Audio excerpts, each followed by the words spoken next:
Hermanos, bienvenidos a una entrega más de la reflexión de la palabra.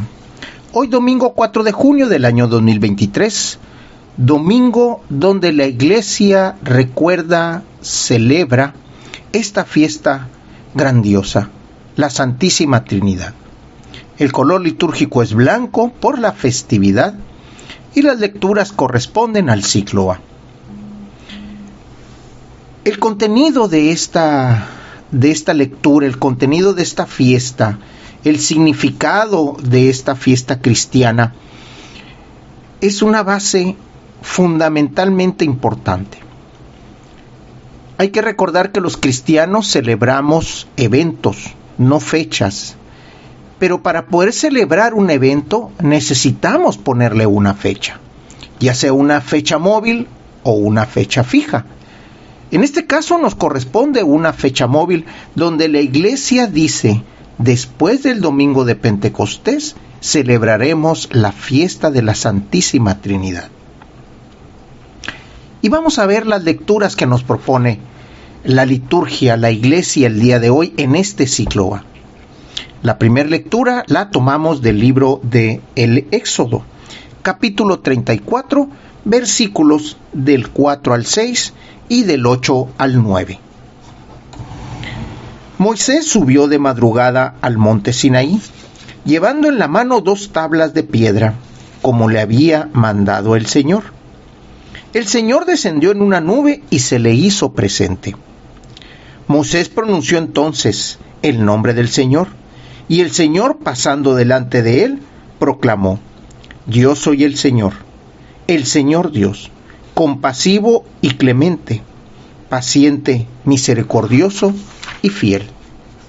Al instante, Moisés se postró en tierra y lo adoró, diciendo: Si de veras he hallado gracia a tus ojos, dígnate venir ahora con nosotros, aunque este pueblo sea de cabeza dura. Perdona nuestras iniquidades y pecados, y tómanos como cosa tuya. Esta primer lectura nos da una narrativa de cómo Moisés tiene ese encuentro con Dios. O, dicho de otra manera, siguiendo la lectura, cómo es que Dios se le hace presente a Moisés. Es lógico entender que el proceso de que llevaba las tablas es porque conocemos la historia. La historia dice que Moisés subió y bajó con los mandamientos escritos ahí. Y aquí es donde lo vemos. Moisés le pide que se quede Dios con el pueblo. Reconoce las faltas que el pueblo ha tenido. Somos de cabeza dura. Hemos pecado. Hemos cometido iniquidad. Pero quédate con nosotros. Y es entonces cuando Dios le da aquellas leyes para que se las dé al pueblo y el pueblo pueda ser un pueblo diferente a la de los demás, a los demás pueblos. Porque hay que recordar que este hecho se da en el desierto después de la salida de la esclavitud del pueblo de Israel, del pueblo hebreo que estaba esclavizado en Egipto por Faraón. Se lo trae al desierto en el sentido de purificación de ese encuentro del Dios Salvador y el pueblo que está creciendo en libertad. Porque el pueblo no tenía libertad. Al pueblo le decían qué es lo que tenía que hacer. A partir de aquí ya tiene libertad y Dios les da las reglas, las leyes para que puedan vivir y gozar esa libertad. La segunda lectura la tomamos de la segunda carta de Pablo a los Corintios, capítulo 13, versículos del 11 al 13. Estén alegres, trabajen por su perfección, anímense mutuamente, vivan en paz y armonía, y el Dios del amor y de la paz estará con ustedes. Salúdense los unos a los otros con el saludo de paz. Los saludan todos los fieles. La gracia de nuestro Señor Jesucristo, el amor del Padre y la comunión del Espíritu Santo esté siempre con ustedes.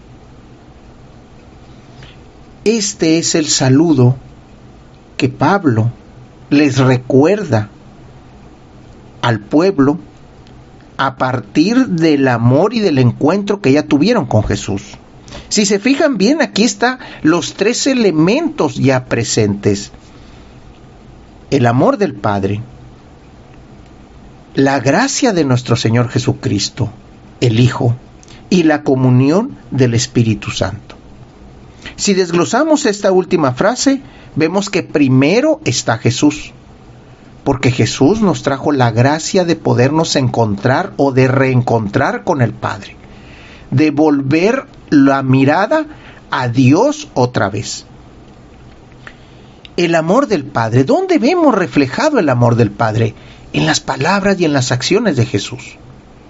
Y eso es lo que vamos a ver ahorita más adelante en el Evangelio. Vemos que las palabras y las acciones de Jesús siempre eran de amor, a excepción de algunos casos, ¿no? Como lo vimos el día de ayer, cuando tiene ese encuentro en el templo, donde tumba las mesas y latiga a unos cuantos, y tiene esa discusión tan fuerte. Pero el encuentro que tiene con el hermano en común, en promedio, es un encuentro de amor. Es un encuentro de sentido, de que encuentres el camino. Y por último dice la comunión del Espíritu Santo. Aquellos que han recibido o hemos recibido el Espíritu Santo, nos hace una comunidad fraterna con todos los que han recibido el Espíritu de Dios. Nos hace una comunidad. Por eso dice la comunión que nos da el Espíritu Santo, la comunión que vive en el Espíritu Santo y que está ahorita en tu corazón, está en tu ser, está grabado en tu interior y debe de estar grabado en tus acciones, en tu pensar. El Evangelio lo tomamos del evangelista Juan, capítulo 3, versículos del 16 al 18. Tanto amó Dios al mundo, que le entregó a su Hijo único, para que todo el que cree en Él no perezca, sino que tenga vida eterna. Porque Dios no envió a su Hijo para condenar al mundo, sino para que el mundo se salvara por Él. El que cree en Él no será condenado, pero el que no cree ya está condenado por no haber creído en el Hijo único de Dios. Aquí vemos las palabras que nos estaba diciendo Pablo, dirigida en esa segunda carta a los Corintios. El amor del Padre a través del Hijo. Tanto amó Dios al mundo que le entregó a su Hijo único. Y no estamos hablando de esa entrega en la pasión, en la muerte y en la resurrección. Estamos hablando de que lo envió. De que lo envió para que tuviera ese encuentro único, directo, personal con el pueblo de Dios, con el pueblo que una vez nació de la descendencia de Abraham, aquel hombre que creyó en ese Dios invisible, ese Dios que de alguna manera se le manifestaba, creyó en él y a partir de ahí a este personaje, Abraham, se le conoce como el padre de la fe. Nosotros deberíamos de ser hijos de la fe. Y a lo mejor podríamos de ser padres de la fe para las futuras generaciones porque nosotros creemos. Hay un personaje, Abraham. Existe un personaje que es el que les está hablando. Existe un personaje que es nuestro padre, nuestro catequista, nuestro sacerdote, nuestro guía, que él puede ser nuestro padre en la fe. Tanto amó Dios al mundo que le entregó a su Hijo. Pero ¿para qué vino Jesús? Jesús vino para salvarnos, no para juzgarnos. El problema es que muchas veces la palabra de Jesús nos interpone, nos interpela, nos cuestiona, y es ahí donde nosotros nos sentimos juzgados. Jesús nunca le dijo al paralítico: te perdono tus pecados porque tu padre y tu madre y tus ancestros han fallado y gracias a ellos tú estás así. No, Él simplemente lo curó. A los leprosos hizo lo mismo. vayan y den testimonio. Nunca les cuestionó si su padre o su madre o su antecesor había hecho algo. Aquella persona que los muchachos bajaron por el techo y que después de sanarlo le dijo: toma tu camilla y vete. Aquel endemoniado de Genezaret nunca lo cuestionó de dónde había obtenido esos demonios, simplemente dialogó con los demonios, les exigió a los demonios, y aquel hombre quedó sano, quedó salvo de su interior, quedó salvo en su espíritu. Jesús nunca nos juzga nuestra conciencia, porque al oír las palabras de Jesús, al oír las acciones que Jesús nos propone, entonces dice: ¿qué vida estabas llevando? ¿Qué momento es el que estabas viviendo? ¿Qué es lo que nos lleva a acercarnos a Jesús? El amor del Padre. ¿Qué es lo que nos lleva a entender las palabras de Jesús y poderlas hacer vida con una fortaleza única? Una fortaleza que a lo mejor no teníamos o no habíamos identificado: el Espíritu Santo. Recuerden la fiesta de Pentecostés. Estaban los apóstoles encerrados por miedo.